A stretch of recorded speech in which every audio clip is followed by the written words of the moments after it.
Galera do nono ano do Colégio Pontes, nono A, nono B, nono C, como é que vocês estão? Mais uma semana e estamos aqui para trabalharmos a língua, para trabalharmos a linguagem, para trabalharmos interpretação textual.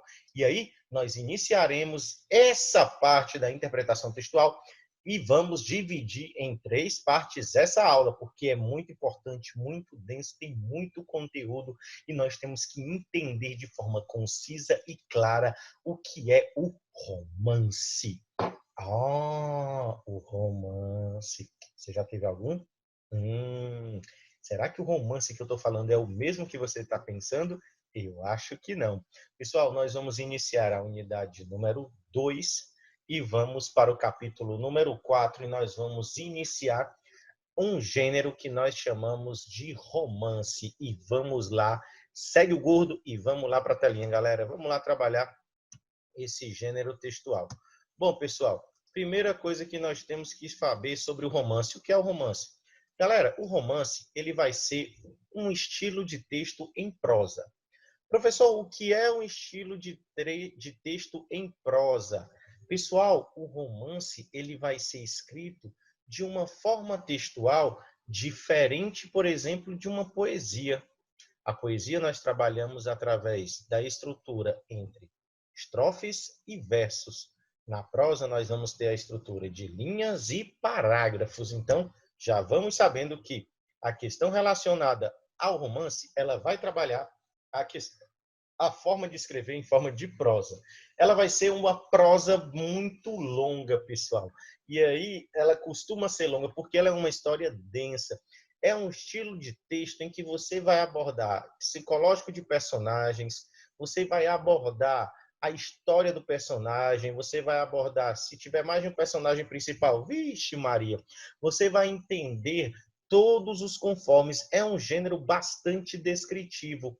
Se ele o é bastante descritivo, nós vamos ter que ter um pouco de paciência. E aí, pessoal, a paciência é a alma para você conquistar e entender o romance.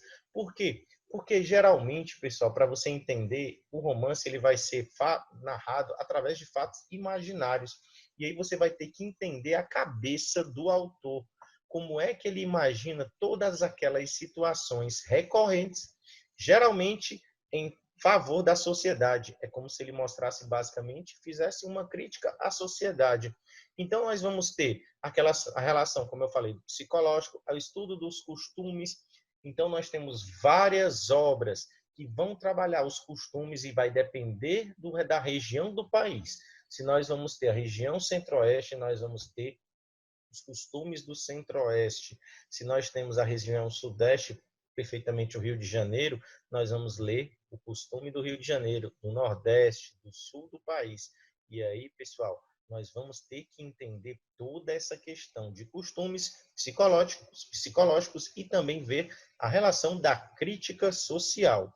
Lembrando, a crítica social vai haver através do quê? Da mostra dos personagens, de como eles são abordados e as situações frequentes que a sociedade, à época dos romances, vivem. Então, nós temos que perceber tudo isso nesse gênero textual. Vamos lá, pessoal, entender as características do romance.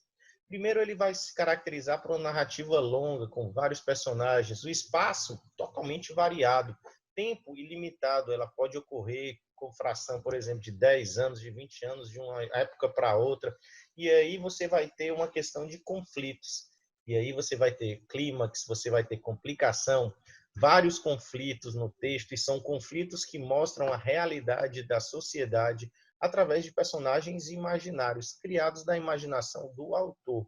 Em parte considerável dos romances, vamos lá, o enredo é narrado em primeira pessoa. E aí, quando o enredo é narrado em primeira pessoa, o que é que nós vamos ter? O narrador personagem. Então, quando você vai ler um texto narrativo, e nesse texto narrativo você encontra verbos em primeira pessoa e utilização dos pronomes pessoais de primeira pessoa, você já vai ter que entender que, caraca, o personagem da história é o narrador. Então, nós temos 3 tipos de narradores, pessoal. Lembrando, nós temos o narrador personagem em que é aquele que vai estar relatando a própria história, então ele vai estar sentindo todas as sensações, ele vai estar demonstrando todas as situações. Nós temos o narrador observador, PS, post-scriptum. Narrador personagem, verbos em primeira pessoa, nunca esqueça. Narrador observador. Esse narrador é aquele que vai ver a história por cima. Ele não vai participar, ele vai apenas contar a história. Quando é que eu consigo identificar isso, professor? A maioria dos verbos vai estar em terceira pessoa, pessoal. E aí você vai entender que esse narrador, que é o observador, ele apenas vai contar, ele não vai, por exemplo, mostrar nem demonstrar nenhum tipo de sensação, ele apenas vai relatar o que acontece. E o terceiro tipo é o narrador onisciente. No narrador onisciente, aí você vai ter que ter um pouquinho de cuidado, porque ele vai ser em terceira pessoa também, só que esse narrador ele consegue sentir as sensações do personagem. Então, ele não vai estar fazendo parte da história, mas ele entende as sensações, os sentimentos dos personagens, e daí você pode notar frequentemente com relação a isso. Pessoal, essa questão que nós estamos trabalhando aqui do romance, ela é muito importante, porque na nossa literatura nós temos muitos escritores que vão trabalhar essa questão, principalmente no século XIX. E aí você tem que entender, pessoal, uma relação bem importante. Por quê, professor? Porque nós temos aqui, pessoal, a relação de quê? A relação de entender como um romance vai ser criado. E aí nós temos o quê? Parte dos romances vai ser relacionado a partir do ano de 1930. Aí, Chiparia, vamos lá fechar aqui. Vacilei. Vamos lá.